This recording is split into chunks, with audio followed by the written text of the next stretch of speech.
जय श्री राधे कृष्ण भक्तों, पंडित जी की कथा वाटिका में आपका हार्दिक स्वागत है। आज हम बात करेंगे परिवार और रिश्तों को मजबूत बनाने वाली गीता की अमूल्य शिक्षाओं की। क्योंकि परिवार सिर्फ चार दीवारों में रहने वाले लोग नहीं होते, ये प्रेम, विश्वास और त्याग से बुना एक सुंदर मंदिर होता है। कृष्ण कहते हैं, जब मन में संयम और वाणी में मधुरता हो तो रिश्तों में कभी दरार नहीं आती। जैसे बगिया में हर फूल अपनी खुशबू से वातावरण को सुगंधित करता है, वैसे ही परिवार का हर सदस्य अपने प्रेम और समझ से उस घर को स्वर्ग बना सकता है। तो आइए भक्तों, हम सुनेंगे श्रीमद् भगवद गीता के 10 अमूल्य विचार।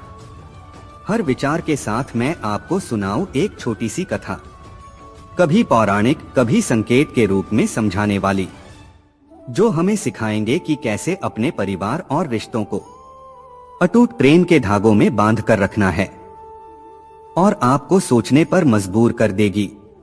कृष्ण की वाणी आज भी इतनी जीवंत क्यों है?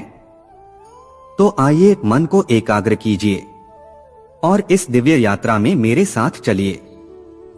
विचार 1, अपने मन को स्थिर रखो। श्री कृष्ण कहते हैं, परिवार में मन की स्थिरता अत्यंत आवश्यक है। जब हमारा मन विचलित और अशांत होता है तो हम अपने भावनाओं और क्रोध पर नियंत्रण खो देते हैं, जिससे छोटे छोटे विवाद बड़े झगड़ों में बदल सकते हैं। गीता में स्पष्ट बताया गया है कि मन को संयमित और स्थिर बनाए रखने से ही हम अपने परिवार में प्रेम, समझदारी और शांति बनाए रख सकते हैं।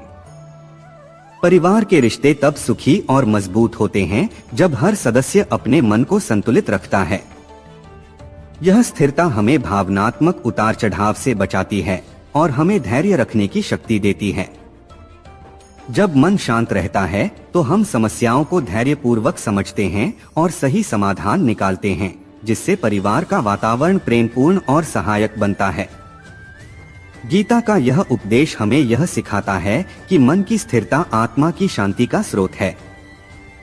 इसलिए अपने मन को संयमित रखें, भावनाओं पर नियंत्रण रखें और परिवार में सुख शांति बनाए रखें।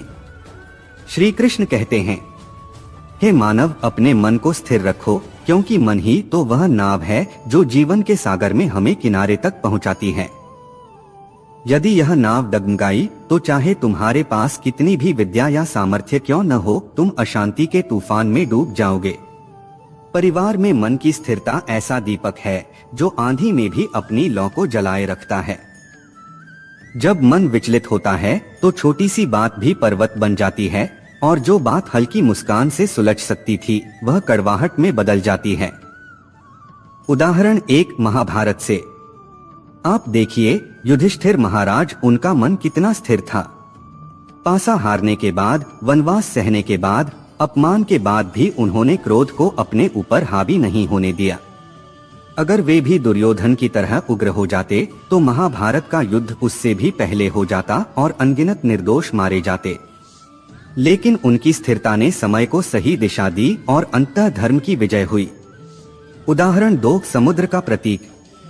मन की स्थिरता समुद्र की तरह है, बाहर चाहे कितनी ही लहरें उठें, गहराई में शांति रहती है। यदि हम समुद्र की तरह गहरे और स्थिर रहेंगे तो बाहर के उथल पुथल से प्रभावित नहीं होंगे।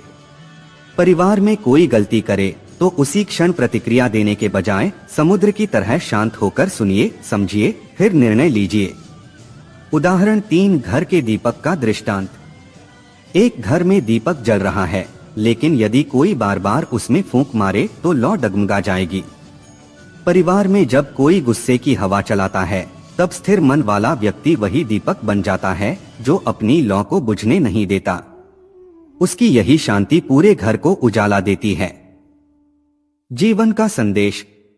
गीता का यह उपदेश केवल शब्द नहीं बल्कि पारिवारिक सुख का सूत्र है।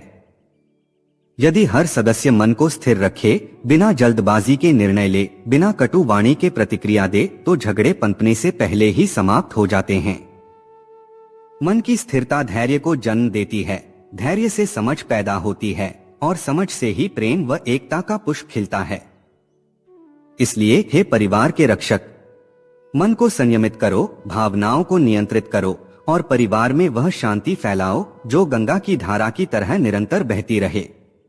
विचार 2, समझदारी से फैसले लो। श्री कृष्ण कहते हैं, परिवार में हर निर्णय सोच समझकर और धैर्यपूर्वक लेना चाहिए। गीता में यह स्पष्ट कहा गया है कि जल्दबाजी में लिए गए फैसले अक्सर परिवार के रिश्तों में दरार पैदा करते हैं और असमंजस की स्थिति बनाते हैं। इसलिए हमें हर स्थिति में अपनी जिम्मेदारी समझकर विवेकपूर्ण और प्रेमपूर्ण निर्णय लेने चाहिए। परिवार के सदस्य जब किसी भी समस्या या मुद्दे पर एक दूसरे से संवाद करके सोच समझकर निर्णय लेते हैं तो इससे गलतफहमियां कम होती हैं और विश्वास बढ़ता है। समझदारी से लिए गए निर्णय परिवार को मजबूत करते हैं और उसमें स्थिरता, शांति और प्रेम की नींव डालते हैं। गीता का यह उपदेश हमें यह भी सिखाता है कि धैर्य और विवेक से लिए गए फैसले न केवल परिवार के लिए बल्कि व्यक्तिगत जीवन के लिए भी लाभकारी होते हैं। इसलिए हमेशा समझदारी और शांति से निर्णय लें ताकि आपके परिवार में सुख शांति बनी रहे और संबंध मजबूत हों। श्री कृष्ण कहते हैं, हे मानव, अपने जीवन और परिवार के निर्णयों को ऐसे लो जैसे कोई माली अपने बगीचे में पौधों को लगाता है, सोचकर, मौसम देखकर, मिट्टी की नमी समझकर।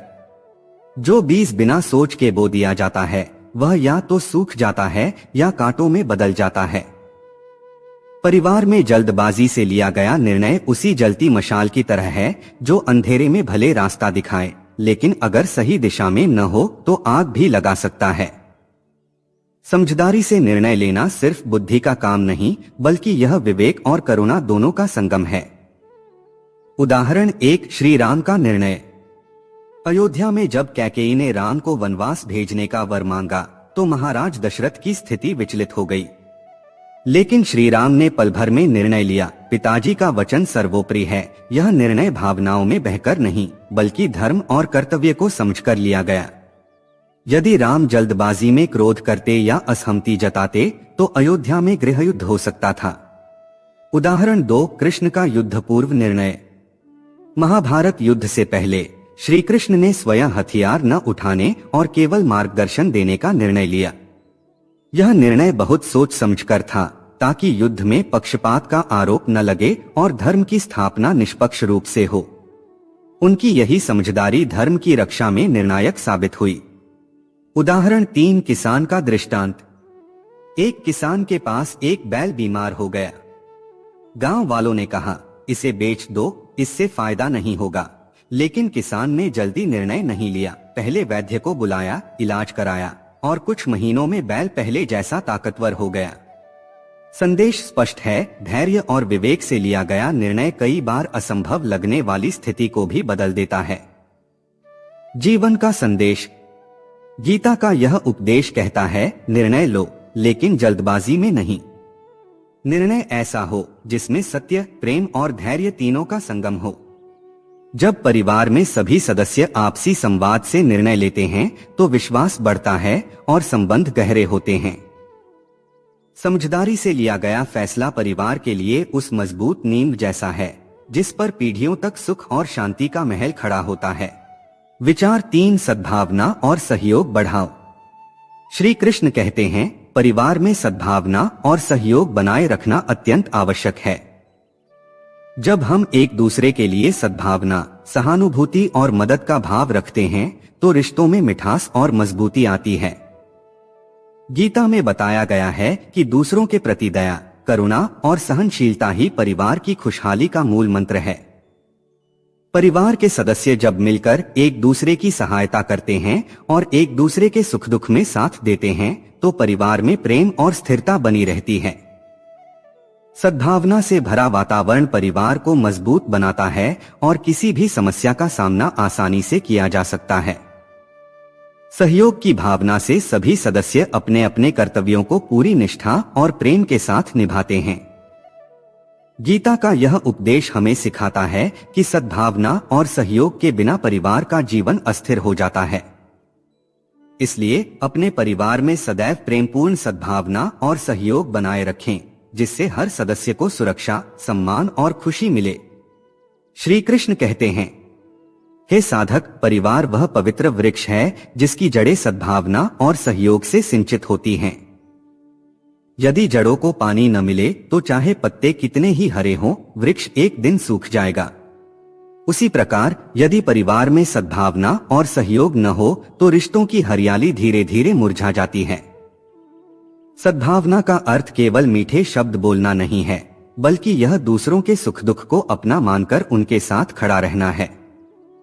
और सहयोग का अर्थ केवल मदद करना नहीं, बल्कि बिना कहे, बिना शर्त दिल से सहायता करना है।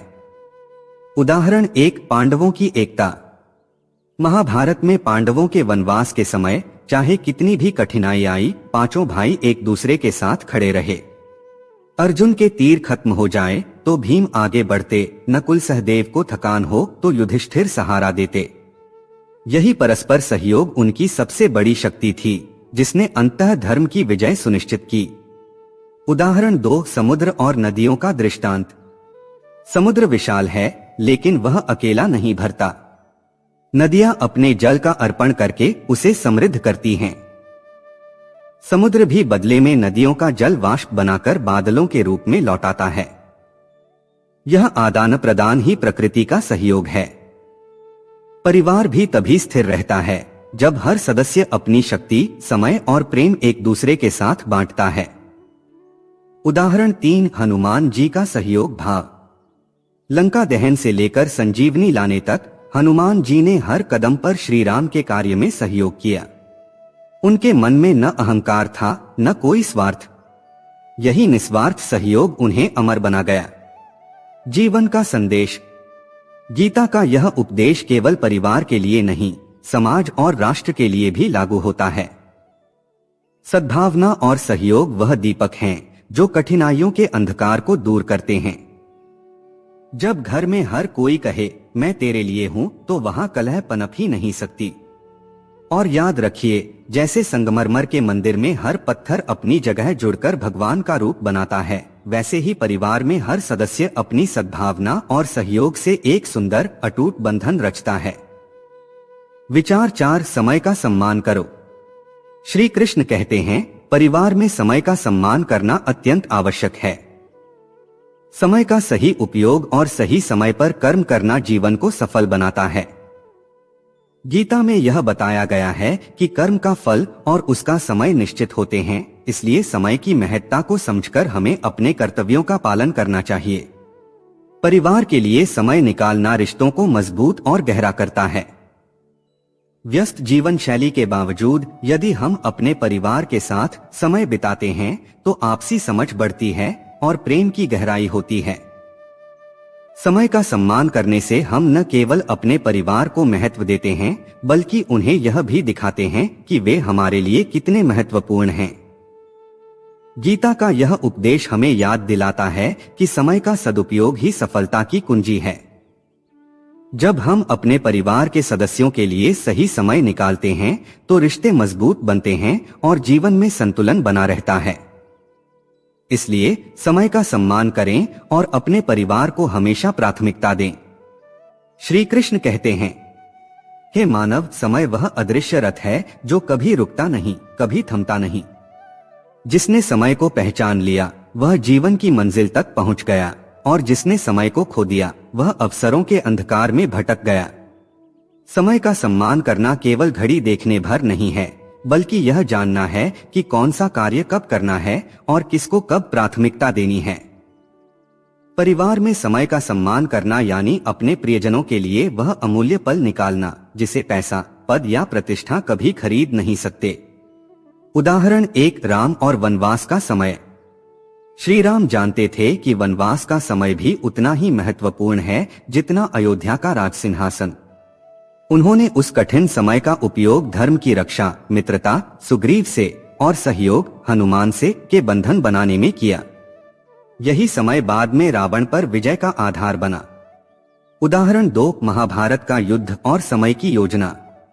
कुरुक्षेत्र में अर्जुन का धनुष सिर्फ कौशल से नहीं, बल्कि सही समय पर छोड़े गए बाणों से जीत दिलाता था। यदि वह समय चूक जाते तो श्रेष्ठतम तीर भी व्यर्थ हो जाते।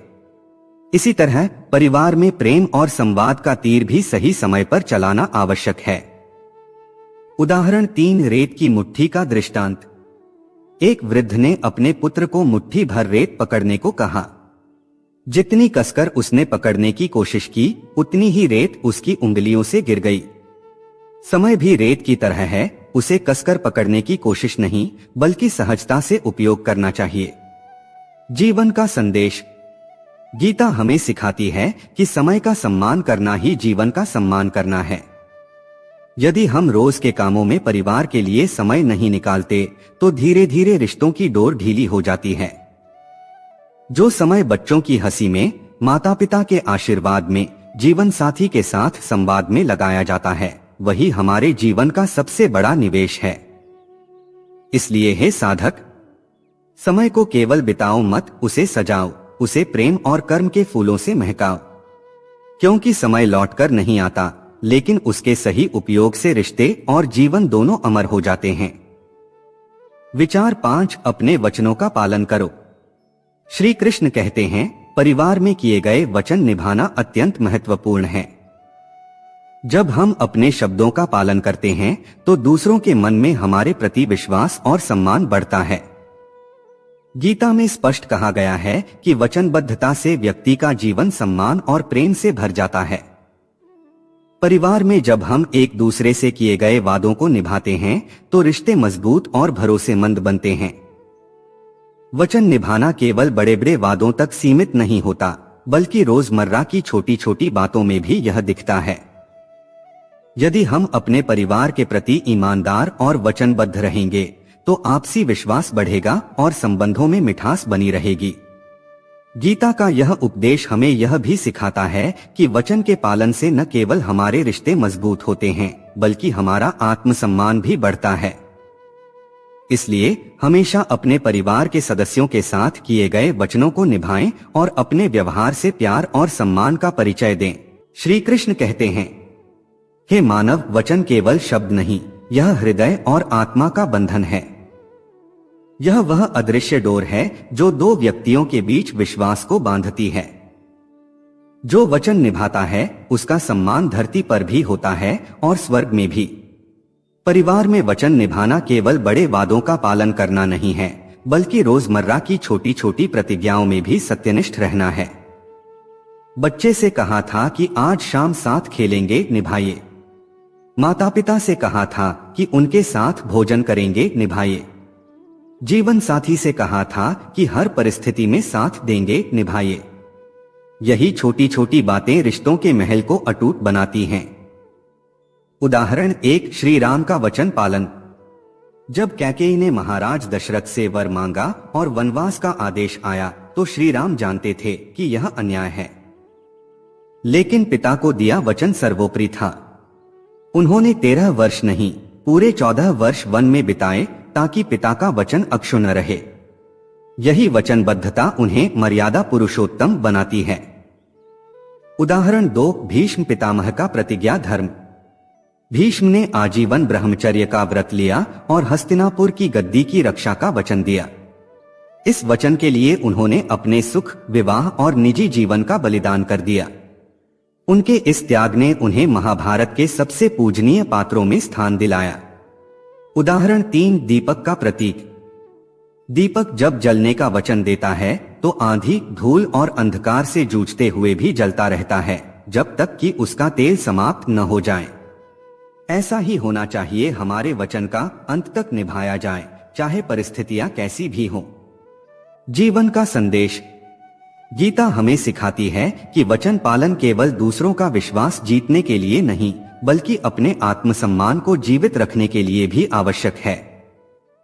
जब परिवार में हर व्यक्ति अपने शब्द का मान रखता है, तो रिश्तों की डोर इतनी मजबूत हो जाती है कि कोई परिस्थिति उसे तोड़ नहीं सकती। इसलिए हे साधक, सोच समझकर वचन दो, और एक बार दे दिया तो पूरी निष्ठा से निभाओ। क्योंकि वचन वह बीज है जिसे यदि ईमानदारी से सींचा जाए, तो वह पीढ़ियों तक विश्वास और प्रेम का वृक्ष बनकर फल देता है। विचार 6, मन में शांति रखो, परिवार में सुख बढ़ाओ। श्री कृष्ण कहते हैं, परिवार की खुशहाली का आधार मन की शांति है। जब हमारा मन अशांत होता है, तो हम तनावग्रस्त हो जाते हैं, जिससे परिवार में झगड़े और गलतफहमियां बढ़ती हैं। गीता में बताया गया है कि मन की शांति से ही हम समझदारी और प्रेम से अपने रिश्तों को निभा पाते हैं। परिवार के हर सदस्य के साथ सुखद और सामंजस्यपूर्ण संबंध बनाने के लिए हमें अपने मन को नियंत्रित करना होता है। जब मन शांत होता है तो हम सहनशील, दयालु और समझदार बनते हैं, जिससे परिवार का माहौल प्रेम और स्थिरता से भर जाता है। गीता हमें यह भी सिखाती है कि मन को नियंत्रित करने का अभ्यास करना आवश्यक है, क्योंकि अशांत मन से जीवन में कई प्रकार के संघर्ष उत्पन्न होते हैं। शांत मन से हम न केवल अपने जीवन को सफल बनाते हैं, बल्कि अपने परिवार को भी खुशहाल और सुरक्षित बनाए रखते हैं। इसलिए मन में सदैव शांति बनाए रखें और अपने परिवार के सुख और प्रेम को बढ़ावा दें। श्री कृष्ण कहते हैं, हे मानव, जैसे किसी घर की नींव मजबूत हो तो तूफान भी उसे हिला नहीं सकता, वैसे ही मन की शांति परिवार की नींव है। यदि नींव डगमगाई तो रिश्तों की दीवारें भी दरकने लगती हैं।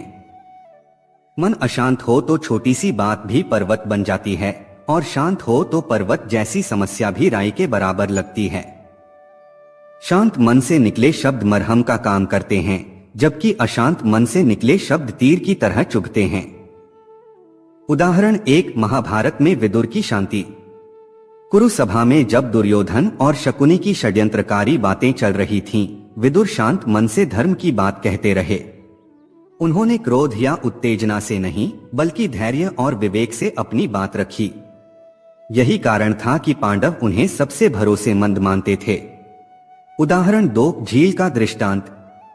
शांत झील में आकाश का प्रतिबिंब स्पष्ट दिखाई देता है। यदि पानी मटमैला और लहरों से भरा हो तो आकाश का सुंदर रूप भी उसमें नहीं दिखेगा। उसी तरह शांत मन में ही रिश्तों की सच्चाई और सुंदरता दिखाई देती है। उदाहरण 3, गौ माता का प्रतीक। गौ माता चाहे कितना भी शोर शराबा हो, धैर्य और शांति से बैठकर चरना जारी रखती है। यही कारण है कि उसके पास जाने पर मन को एक अजीब सी शांति महसूस होती है। हमारे मन को भी ऐसा ही बनाना है, बाहरी हलचल के बावजूद भीतर स्थिर और शांत। जीवन का संदेश। गीता हमें सिखाती है कि मन की शांति केवल ध्यान या साधना में नहीं, बल्कि रोजमर्रा के व्यवहार में भी जरूरी है। जब घर के सदस्य क्रोध में हो तो शांत मन वाला व्यक्ति वही दीपक बन जाता है जो अंधेरे में राह दिखाता है। याद रखिए, शांत मन से लिया गया निर्णय रिश्तों में मिठास घोलता है और परिवार को एकजुट रखता है। इसलिए हे साधक, अपने मन को गंगा की धारा की तरह निर्मल और शांत बनाओ, ताकि उसका प्रवाह घर के हर कोने में सुख, प्रेम और स्थिरता भर दे। विचार 7, सभी के प्रति समान दया रखो। श्री कृष्ण कहते हैं, परिवार में सभी सदस्यों के प्रति समान दया और करुणा का भाव रखना अत्यंत आवश्यक है। जब हम अपने परिवार के हर सदस्य के लिए बिना किसी भेदभाव के दयालु और सहानुभूतिपूर्ण व्यवहार करते हैं, तो रिश्ते गहरे और अधिक प्रेमपूर्ण बनते हैं। गीता में दया को सबसे बड़ा और महत्वपूर्ण गुण माना गया है, जो परिवार की खुशहाली और स्थिरता की नींव है। परिवार में कभी कभी हम कुछ सदस्यों को ज्यादा महत्व देते हैं और कुछ को कम, जिससे अनजाने में असंतोष और दूरियां बढ़ती हैं। लेकिन यदि हम सभी के प्रति समान दया का भाव रखें, तो हर सदस्य को अपनत्व और सम्मान का अनुभव होता है। इससे परिवार में सामंजस्य और मेलजोल बढ़ता है। गीता का यह उपदेश हमें यह सिखाता है कि दया का भाव केवल दूसरों के लिए ही नहीं, बल्कि हमारे अपने मन को भी शांति देता है। समान दया से हम न केवल परिवार के सुख शांति में योगदान देते हैं, बल्कि अपनी आत्मा को भी पवित्र करते हैं। इसलिए अपने परिवार में सभी के प्रति समान दया और प्रेम बनाए रखें। श्री कृष्ण कहते हैं, हे मानव, दया वह अमृत है जो हर हृदय की प्यास बुझाता है। लेकिन यह अमृत तब ही सच्चा है जब यह बिना भेदभाव के सबके लिए हो, जैसे सूरज अपनी किरणें हर घर पर एक सी बिखेरता है, चाहे वह महल हो या झोपड़ी। परिवार में जब हम किसी एक सदस्य को अधिक प्रेम दें और किसी को कम, तो वह असमानता धीरे धीरे मन में खटास पैदा करती है। लेकिन जब हम सभी के साथ एक सा व्यवहार करते हैं, चाहे वह बड़ा हो, छोटा हो, सफल हो या संघर्षरत, तब हर दिल में अपनापन पनपता है। उदाहरण 1, भगवान राम का वनवास काल। वनवास के समय श्री राम ने हर व्यक्ति के साथ समान दया और सम्मान का भाव रखा। चाहे वह भक्त निषादराज गुह हो, वानर राज सुग्रीव हो या विभीषण जैसे राक्षस, उन्होंने सभी को गले लगाया। यही समान दया उनके विशाल हृदय की पहचान बनी। उदाहरण 2, कृष्ण का वृंदावन प्रेम। कृष्ण के लिए गोपियों और गोपालों में कोई भेद नहीं था। वे जितना प्रेम यशोदा मैया को देते। उदाहरण 3, वृक्ष का प्रतीक। एक वृक्ष अपनी छाया में सबको स्थान देता है, न वह पूछता है कि कौन अमीर है, कौन गरीब, न वह भेद करता है कि कौन उसे फल देता है और कौन केवल आराम करता है। दया भी वृक्ष की छाया जैसी होनी चाहिए, सबके लिए समान। जीवन का संदेश। गीता हमें सिखाती है कि समान दया न केवल दूसरों को सुख देती है, बल्कि हमारे अपने मन को भी निर्मल करती है। जब घर में सभी को समान महत्व और प्रेम मिलता है, तो वहां जलन, ईर्ष्या और अलगाव की जगह समझ, सहयोग और अपनापन जन्म लेता है। इसलिए हे साधक, अपने हृदय को ऐसे दीपक की तरह बनाओ जिसकी लौ सबको बराबर रोशनी दे, तभी परिवार में सच्ची खुशहाली, स्थिरता और प्रेम का मंदिर स्थापित होगा। विचार 8, निरंतर प्रयास करते रहो। श्री कृष्ण कहते हैं, परिवार के लिए किए गए प्रयास कभी व्यर्थ नहीं जाते। गीता में निरंतरता और लगन से किए गए कर्म की महत्ता बताई गई है। चाहे जीवन में कितनी भी कठिनाइयां आएं, हमें हार नहीं माननी चाहिए और अपने परिवार के लिए हमेशा प्रयासरत रहना चाहिए। परिवार के रिश्ते तभी मजबूत होते हैं जब हम लगातार प्रेम, समझदारी और सहयोग के लिए प्रयास करते रहते हैं। कई बार जीवन की परेशानियां और असमंजस के कारण हम थक जाते हैं या बीच में रुक जाते हैं, लेकिन गीता का उपदेश हमें यही सिखाता है कि धैर्य और लगातार प्रयास से ही सफलता मिलती है। परिवार के प्रति निरंतर प्रयास हमें भावनात्मक रूप से जोड़ते हैं और विश्वास को मजबूत करते हैं। जब हम परिवार की भलाई के लिए बिना थके काम करते हैं, तो रिश्तों में स्थिरता आती है और घर का वातावरण खुशहाल बनता है। इसलिए कभी भी प्रयास करना बंद न करें, क्योंकि यही निरंतरता जीवन में सच्चा फल लाती है। श्री कृष्ण कहते हैं, हे मानव, निरंतर प्रयास वह सेतु है जो सपनों को वास्तविकता से जोड़ता है। जैसे नदी अनवरत बहती रहती है और अंततः सागर से मिल जाती है, वैसे ही परिवार के लिए किए गए तुम्हारे सतत कर्म एक दिन सुख और स्थिरता के सागर में मिलते हैं। परिवार के रिश्ते समय और परिस्थितियों की आंधी में तभी टिकते हैं जब हम उन्हें लगातार प्रेम, सहयोग और धैर्य से सींचते रहते हैं। यदि किसी कठिनाई के कारण बीच में रुक जाओ, तो वह प्रयास अधूरा रह जाता है। लेकिन यदि दृढ़ निश्चय के साथ आगे बढ़ते रहो, तो हर बाधा तुम्हारे लिए सीढ़ी बन जाती है। उदाहरण 1, समुद्र मंथन की कथा। देवता और असुर दोनों ने अमृत पाने के लिए लंबा और कठिन मंथन किया।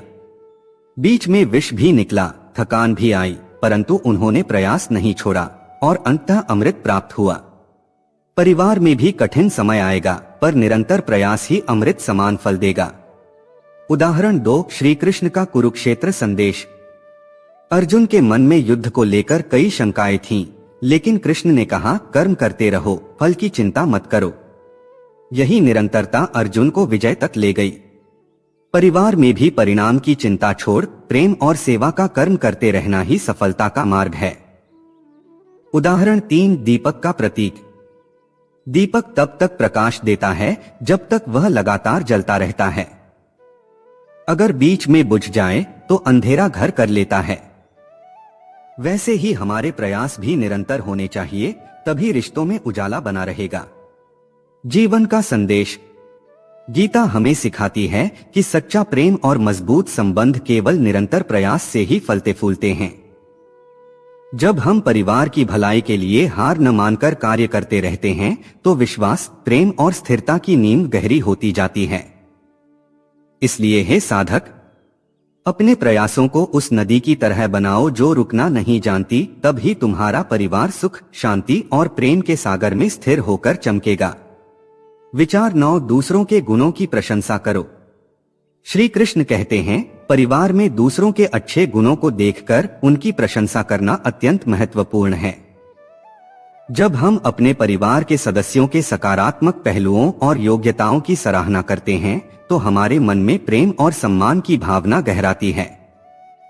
गीता में यह गुण शांति और सद्भाव बनाए रखने का मार्ग बताया गया है। प्रशंसा से केवल दूसरे व्यक्ति का मनोबल बढ़ता ही नहीं, बल्कि हमारे मन से ईर्ष्या और द्वेष भी दूर होता है। जब परिवार के सदस्य एक दूसरे के गुणों की प्रशंसा करते हैं, तो रिश्तों में मिठास आती है और आपसी विश्वास मजबूत होता है। यह आदत परिवार को एकजुट और प्रेमपूर्ण बनाती है। गीता का यह उपदेश हमें याद दिलाता है कि ईर्ष्या, अहंकार और नकारात्मक सोच से दूर रहकर हमें दूसरों के गुणों को स्वीकारना चाहिए। प्रशंसा करने से परिवार में सकारात्मक ऊर्जा फैलती है और शांति कायम रहती है। इसलिए अपने परिवार में दूसरों के अच्छे गुणों की हमेशा प्रशंसा करें और प्रेम बढ़ाएं। श्री कृष्ण कहते हैं, हे मानव, दूसरों के गुण मोतियों जैसे हैं, यदि उन्हें पहचानकर संजो लिया जाए तो जीवन की माला सुंदर और मूल्यवान बन जाती है। जैसे सूरज हर फूल के रंग और खुशबू को उभार देता है, वैसे ही तुम्हारी सच्ची प्रशंसा दूसरों के गुणों को और भी चमका देती है। परिवार में जब हम एक दूसरे की अच्छाइयों को पहचानते और उनकी सराहना करते हैं, तो वह न केवल रिश्तों में मिठास लाती है, बल्कि मन से ईर्ष्या और नकारात्मकता को भी दूर करती है। प्रशंसा वह पुल है जो दिलों को जोड़ता है और घर के वातावरण को सकारात्मक ऊर्जा से भर देता है। उदाहरण 1, पांडवों का आपसी सम्मान। पांडव भाई एक दूसरे के गुणों की प्रशंसा करते थे। भीम अर्जुन की वीरता की सराहना करते, अर्जुन युधिष्ठिर के धर्मनिष्ठ स्वभाव का आदर करते और सहदेव नकुल की सुंदरता व कौशल की तारीफ करते। यही आपसी सम्मान उन्हें एकजुट रखता था। उदाहरण 2, कृष्ण और सुदामा की मित्रता। कृष्ण ने सुदामा की सादगी और निष्ठा की हमेशा प्रशंसा की।